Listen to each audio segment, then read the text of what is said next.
Meister Villain. Today we are talking KWEZI Collector's Edition number 4. Look at this art here. Just check that out. Isn't that beautiful? So hi, if you're new here, my name is Buckmeister Cool from Meister Geek Media. I talk all sorts of geek media, from comic books, indie comic books, anime, manga, sci-fi, all of that good stuff, video games. So if any of that sounds good to you, please feel free to tickle that subscribe button and that bell button so you never miss a video. So let's get into this. I've been talking about this book for a while right now, and I had to put some stuff aside, so I'm excited to talk about it again. It is a really good book. I'm just gonna say that off top, it's a really good book, locally produced in South Africa. So please, if you're a South African especially, but if you're a black person especially, I'll just say check it out, give it a look, give it some looks. Enough with the talking. Let's talk about this book. Mpisi. You've been hearing this name throughout this book for a while if you've been reading this book, and Mpisi is one of the biggest villains in the KWEZIverse. Actually, he is kind of the villain in the KWEZI universe right now. And let me tell you, man, this man, sir, are you friends with Homelander, sir?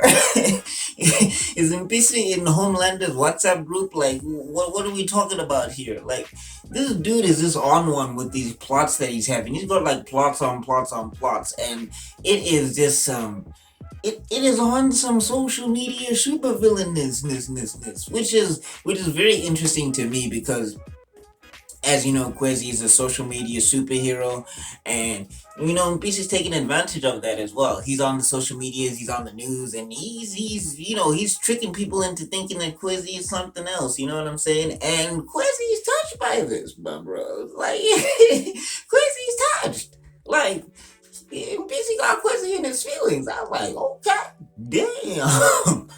Speaking of KWEZI in this particular collector's edition is having a tough time being a superhero because he's realizing that it's not all fun and games. Like, as soon as he got brought into the fold of Mahal and Azania and Koi and everything, he started realizing that this does come with a certain responsibility. I mean, you know, in the beginning, you kind of see him just playing around with his powers, do whatever he wants to do because he's just like, yeah, I got powers now. I'm super powerful. Like, I can do whatever I want. Like, why must I listen to anybody? And now he's realizing that, yeah, you gotta listen to some people, my boy. Like, you have to listen to some people, my boy.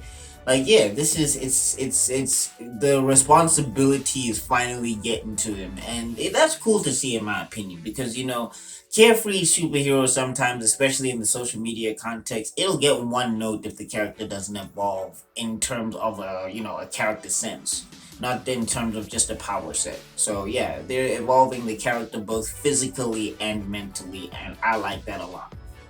Speaking of which, we also I think somewhere, yeah, also we last time we got introduced to this guy called Mamadou, Senegalese super giant who has this oil thing that allows him to grow, and you know, you find out that he's part of Mpisi's plot to be used, to be used and stuff like that. So you feel really bad for him on that front, and whatever, you get to see his powers. He's basically like a Senegalese Ant-Man, which I think is really cool.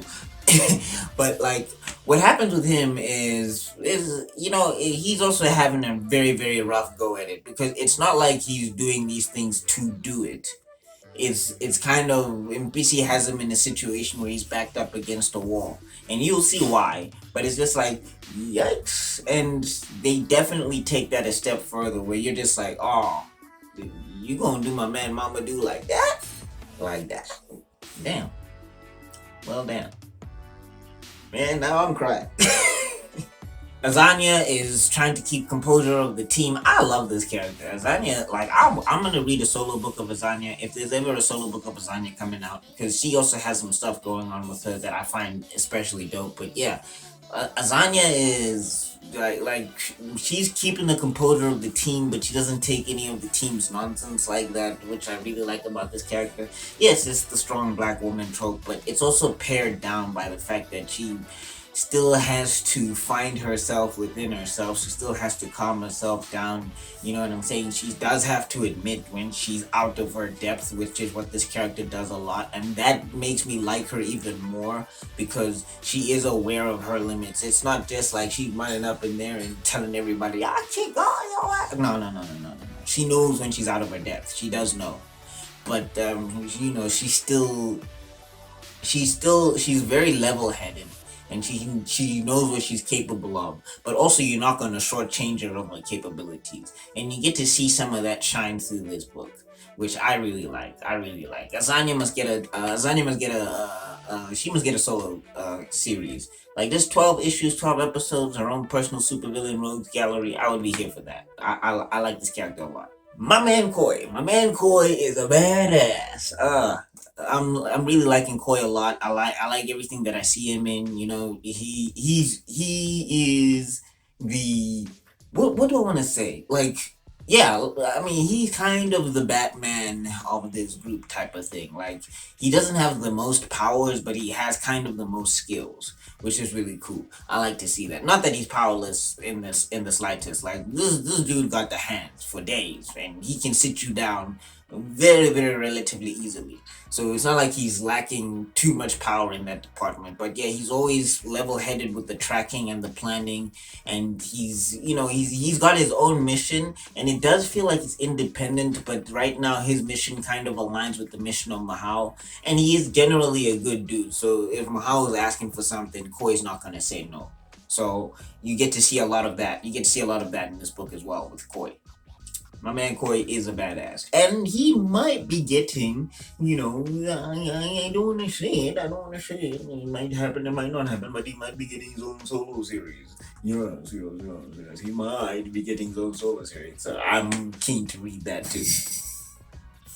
The ending of this particular collector's edition.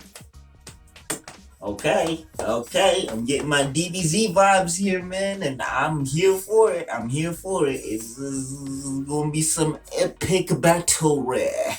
That's a new word, battle rare. Yes, I'm coining it now. Meisterville special, battle rare. There's going to be some epic battle rare coming very, very soon, and I can't wait. Like, yo, the dude that they introduced at the end here, and when you find out what the plot is with this dude in particular, you're like, oh, plot twist. I bet you did not see that coming, Mpisi. So yeah, super excited. I don't know. Is super excited for this book coming out. For this book in general, I feel like they've had a very, very strong 12 to, I think it's like 12 to 1 to, yeah, it's about 15 issues right now. Yeah, they've had a very strong run of about 15 issues. And they've done well to introduce and flesh out the characters. This is another one that is actually really, really strong. It gets the Meisterman stamp of approval. If you can get it, please try and get it. I think there's some digital copies that are lying around that you can get if you Google around for them. Yeah, so have a look and try and get your hands on these things, because I'm telling you right now, this is really, really good. As you can see, the art is good, and I like the story, and I like the story direction, and they're building the characters piece by piece, but they're not starting them from zero. So that's my review, Meisterville. As you can see, I'm really enjoying this book. But I'm curious to know, what do you think, Meisterville? Let me know in the comment section down below. Talk to your boy. Do you know of KWEZI? Are you reading KWEZI? Do you want to know of KWEZI? Let me know in the comment section down below. And if you're really interested, I'm floating around the idea of doing a history of with these characters. So you can just let me know if you want that to be done as well. If you want to get like a history and a background on these characters, separate from the books and whatever. Kind of like how Variant Comics does it for Batman and them. So just let me know if you're interested in that. Look at that, you made it to the end of the video. You are spectacular. If you like this video, I got another one up here, I got a playlist down there, and I got an icon you can click on to subscribe. Remember to ring the bell if you do subscribe, and I'll see you all in another video, because Meisterman's gotta be out. Peace.